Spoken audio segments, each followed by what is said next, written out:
Hola, mi nombre es Isabela Morales Giraldo y el día de hoy estamos en el Parque de las Flores. Queremos saber si algunos habitantes de Facatativá conocen la historia de este municipio. A continuación, algunas entrevistas. Buenas tardes, ¿cómo estás? Hola, bien, gracias. ¿Cómo es tu nombre? Diana. Ok, ¿sabes un poco de la historia de Facatativá? Pues realmente no. En el colegio vi algo, pero ya no, se me olvidó. Sí me acuerdo del himno nacional, del himno de Paca, por ejemplo. Pero así historia, no. Tienes que recordarme que no me acuerdo. Ok. Buenas tardes, ¿cómo te encuentras? Buenas tardes, bien. ¿Cómo es tu nombre? Laura. Ok, ¿conoces algo de Facatativá, un dato curioso o algo así? Que Facatativá fue un sitio de defensa de muiscas que mantenían fuerte guarnición para defender sus dominios y los belicosos panchos. Ah, ok, listo. ¿Algo más que sepas? No más. Listo, muchas gracias. ¿Estás? Bien, gracias. ¿Cómo te llamas? Julieta. ¿Sabes algo de la historia de Facatativá? El Parque Arqueológico de Facatativá cuenta con más de 30.000 años de historia natural y 12.000 años de presencia humana. Okay, muchas gracias. Lógico, que anteriormente se llamaban las piedras del Tunco. Le puedo decir que el signo que hay allá de Facatativá es una piedra en forma de sapo, y esa es la piedra del signo de aquí de Facatativá. Aquí en Facatativá, ya existieron también indígenas, ¿sí? Pues no me acuerdo en el momento cuáles fueron, pero sí hubieron indígenas.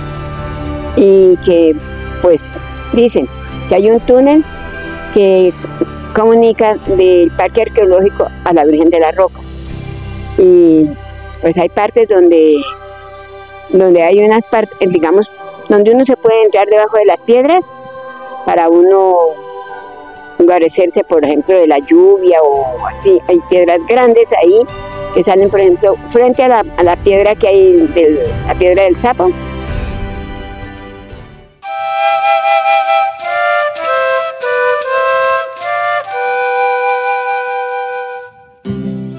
¿Conoces a Facatativá? La sabana de Occidente, fundada el 3 de julio de 1600. Facatativá, una ciudad que crece sin parar. Pero en esta vida diaria hay una preocupación oculta, algo vital para sobrevivir: el agua. Este usa fuentes de agua limitadas. Facatativá debe balancear la necesidad de una población que crece mucho con la fragilidad de sus fuentes de agua. Cada vez que abrimos una llave, participamos en un problema complejo, un problema que incluye cuidar el agua. En este documental es un recorrido por la historia del agua en el municipio de Facatativá, por tuberías y embalses, desde las fuentes naturales hasta el grifo de su casa. Vamos a explorar cómo inició el consumo del siglo XIX, contando la historia de las aguateras, mujeres importantes para el desarrollo del agua en Facatativá.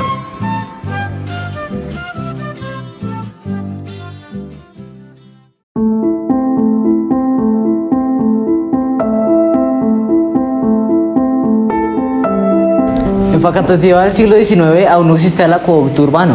Las familias sacaban agua directamente de fuentes naturales o públicas. Antiguas crónicas locales recuerdan que nuestros abuelos y padres transportaban el agua en vasijas, pasando por las fuentes públicas como la quebrada Mansilla o la pila de agua del barrio Santa Rita. In Facatativá, the main sources include the Mansilla Stream and community fountains located in neighborhoods such as Santa Rita, which were key spots where the aguateras collect water.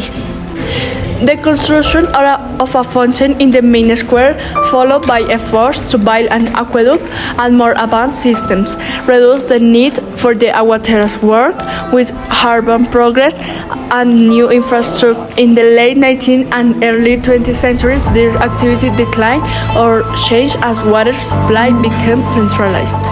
Beyond the economic aspect, the aguateras were part of public life, as they were visible figures in the squares and markets, and they left a mark on local memory. Oral traditions and community celebration still remember these women and their important role in the town's history.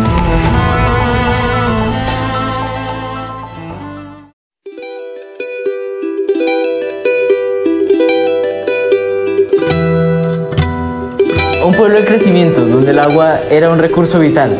Pero, ¿qué secretos escondían los pozos que abastecían a su gente? Las aguateras, mujeres trabajadoras, eran las encargadas de recolectar y distribuir el agua. Su labor diaria nos conecta con una historia fascinante. more than H2O. It was a complex mystery of substance, influenced by geology and human activities. El agua, con su forma molecular H2O, es la base de todo. Sus enlaces covalentes polares le permiten disolver muchas sustancias, convirtiéndola en un disolvente universal. Al filtrarse a través del suelo, el agua disuelve minerales como el carbonato de calcio, presente en las rocas calizas. El carbonato de calcio se disolvía en el agua, esto hacía que liberara iones y esto hacía que se endureciera el agua, algo que notaron mucho las aguateras. Pero la vida diaria también dejaba su huella en el agua. Los desechos orgánicos y las actividades agrícolas introducían contaminantes. El amoníaco, con sus enlaces covalentes, provenía de la descomposición de materia orgánica. Los nitratos y fosfatos, derivados de fertilizantes naturales, también llegaban a los pozos. Estos compuestos en altas concentraciones podrían afectar la salud, como el metano, con enlaces carbono-hidrógeno, que indica la descomposición anaeróbica. Las aguateras utilizaban métodos como la filtración del agua en una tela de algodón o lino, para así poder remover partículas grandes como la tierra, hojas e insectos.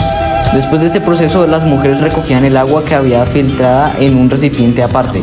Dejar reposar el agua permitía que la tierra y otras partículas pesadas se asentaran en el fondo, facilitando la contención de agua más clara. Las aguateras y la gente en general obtenían el agua de los pozos utilizando poleas, un sistema que aprovechaba la energía mecánica para elevar el agua desde grandes profundidades. El agua del pozo solía tener minerales disueltos como calcio o hierro, lo que lo convertía en una disolución, donde el agua actuaba como solvente. Para poder consumirla se hervía o filtraba, demostrando cómo la energía térmica puede provocar cambios físicos sin alterar la composición de la materia. Las aguateras eran cruciales para las familias sin acceso directo al agua en sus casas. Llevaban agua para cocinar, lavar y beber. Este oficio era ejercido principalmente por las mujeres de clases populares, con poco reconocimiento formal y salarios bajos. A menudo enfrentaban condiciones físicas duras debido a la carga pesada de las largas caminatas. Su actividad operaba en una economía informal. El agua era una mercancía cuyo precio se disparaba en épocas de escasez. Esta afectaba directamente a la economía de las familias pobres de Facatativá en el siglo XIX, obligándolas a pagar precios altos por un bien fundamental. Al ir de un lugar a otro, las aguateras probablemente jugaban un rol de conectores sociales. Escuchaban noticias, pasaban mensajes entre vecinos y eran conocidas en la comunidad. Eran los encargados de recolectar agua de fuentes como la quebrada Mansilla y transportarla en vasijas o cántaros para venderla a los hogares. Sin ellos, la mayoría de las familias no podían cocinar, beber o asearse. La aguatera era la solución social al problema, pero esa solución era inestable y peligrosa. El riesgo de enfermedad era real y la solución científica era clara: agua limpia. ¿Qué implicaciones éticas tenía la desigualdad en el acceso a esa agua limpia? Mientras la mayoría dependía de la aguatera y el agua contaminada, solo las familias más adineradas o influyentes tenían acceso directo a lo que se llamaban mercedes de agua o plumas. En Facatativá, las familias con propiedades y poder, como los grandes propietarios de finca raíz, por ejemplo, Fruto, Pulido e Inocencia de la Torre, a finales del siglo XIX, tenían una gran ventaja económica que les permitía asegurar su salud y bienestar. Podían costear el agua transportada o tener conexiones privadas. Esto plantea una pregunta ética: ¿es el agua un lujo o un derecho? El acceso limitado y costoso convertía el agua limpia en un lujo para los pobres, mientras que las familias ricas convertían su riqueza en seguridad de salud. Éticamente, una sociedad justa debe garantizar que los recursos vitales no estén determinados por el nivel de riqueza. El oficio de la aguatera, aunque vital, reflejaba la falta del desarrollo y la desigualdad social.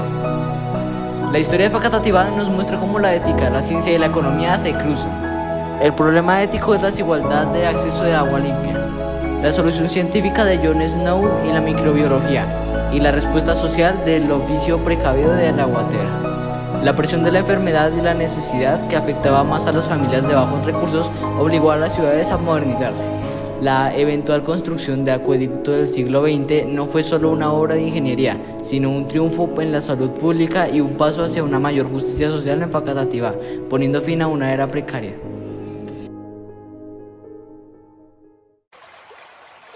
El agua es esencial para la vida humana y tiene varias propiedades que la hacen vital para nuestra salud. En el siglo XIX, la potabilidad del agua era un tema crucial, especialmente en áreas urbanas, donde el acceso al agua limpia era limitado. Algunas propiedades del agua son: el agua es capaz de disolver y transportar nutrientes, lo que es esencial para la absorción y distribución celular en los organismos para lograr purificar el agua. Los puentes de hidrógeno entre moléculas de agua confieren una alta tensión superficial y baja compresibilidad en el agua. El agua puede adherirse a superficies de otras sustancias polares, lo que facilita fenómenos como la capilaridad. La relación entre el agua limpia y la salud es directa. El acceso a agua potable es fundamental para prevenir enfermedades y mantener la salud. La falta de acceso a agua limpia puede llevar a problemas de salud grave, incluyendo enfermedades transmitidas por el agua. La falta de acceso a agua potable puede llevar a la propagación de enfermedades como la diarrea, la cólera y la fiebre tifoidea. Problemas de higiene. La falta de acceso a agua limpia puede llevar a problemas de higiene personal y doméstica, lo que puede contribuir a la propagación de enfermedades. A lo largo de la historia, se han desarrollado varios métodos para tratar el agua y hacerla potable. Algunos de los avances más significativos incluyen: filtración de agua. La filtración de agua se convirtió en una práctica común. Implementación de filtros de arena. En 1829 se implementaron filtros de arena en Londres para mejorar la calidad del agua. La desinfección mediante la cloración es esencial para eliminar patógenos del agua. A continuación, les vamos a mostrar uno de los procesos que usaban las familias para purificar el agua. Buenos días, hoy les vamos a presentar de grado octavo el proceso de decantación entre tierra y agua. Primeramente se llena un vaso de agua lo suficientemente para que podamos hacer el proceso. Luego se le agrega tierra para que podamos ver cuál es el cambio que tiene el agua contra la tierra. En esta parte revolvimos el agua con la tierra, ya que a la hora de que el agua se quede estática, se pueda ver cómo se separa el agua de la tierra y el agua de arriba quede semipurificada. Luego de mezclarla suavemente, lo dejamos reposar para ver el proceso que se forma. Y el resultado se ve tal que así. Este es el proceso que usaban las aguateras para purificar la agua. In the 19th century, water was both a source of life and cause a disease. In towns like Facatativá, people drank water directly from rivers or wells without purification. Scientists at the time didn't know yet understand that invisible microorganisms could cause illnesses. Thanks to researchers like Louis Pasteur and Robert Koch, it was later discovered that dirty water could carry bacteria responsible to deadly epidemics. The most common waterborne diseases were cholera, which causes severe diarrhea and dehydration; typhoid fever, spread by Salmonella typhi in contaminated water; dysentery and diarrhea, produced by bacteria and parasites; hepatitis A, transmitted by water with human waste. At that time, people didn't boil or filter water, so many got sick without knowing why. When science proved that boiling water killed germs, it became one of the first public health measures to prevent disease. Las aguateras dejaron de hacer su función, ya que las tecnologías, máquinas y el conocimiento científico cambiará la vida de las personas durante este siglo. Fue una época de grandes avances en el transporte, comunicación, la salud y una comprensión del agua como elemento vital. Uno de los primeros grandes avances fue el telégrafo. En 1865 se inauguró el servicio telegráfico y durante décadas siguientes se construyeron líneas que conectaban a Facatativá con ciudades como Honda, Villeta y Guaduas. También fue muy importante el ferrocarril. En 1882 se firmó el contrato para construir el ferrocarril de la Sabana y en 1886 se impulsó definitivamente la obra. Gracias a ese tren el transporte de productos, personas y noticias fue mucho más rápido y moderno. En esa misma época comenzó a mejorar su infraestructura de servicio. Por ejemplo, se construyó un acueducto rústico que lleva el agua desde la hacienda La Guapucha hasta la plaza principal, usando canales de piedras y una pila central. Fue un avance muy importante para el acceso al agua limpia. En 1884 se colocó la primera base del hospital, lo cual demostró una inversión en la salud pública y el bienestar de las personas. También se edificó el ayuntamiento bajo la administración del gobernador Daniel Aldana en 1882. Estos proyectos representaban el progreso urbano y el deseo de construir una ciudad más moderna. Durante el siglo XIX, las máquinas empezaron a cambiar el modo de trabajar y de vivir. En Facatativá no eran tan comunes como en Europa, pero sí se usaban en la agricultura, la manufactura de textil, el transporte y la construcción.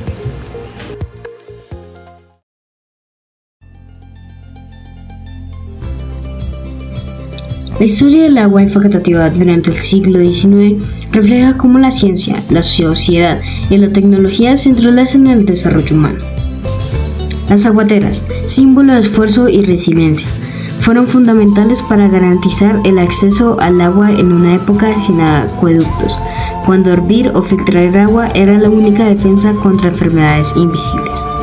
Su oficio representaba tanto la desigualdad social como la unión comunitaria. Con el tiempo, la llegada de los avances científicos y tecnológicos, como los filtros, el conocimiento químico del agua y la construcción del acueducto, marcó un cambio profundo. El agua dejó de ser un lujo y empezó a considerarse un derecho, gracias a los aportes de la ciencia, la ética y la organización social. Facatativá, al igual que muchas ciudades del país, revolucionó gracias al conocimiento, la innovación y la conciencia colectiva. El legado de las aguateras y el progreso del siglo XIX nos recuerdan que cada gota de agua tiene detrás una historia de trabajo, descubrimiento y justicia social. Esto fue el documental de Facatativá, Aguateras.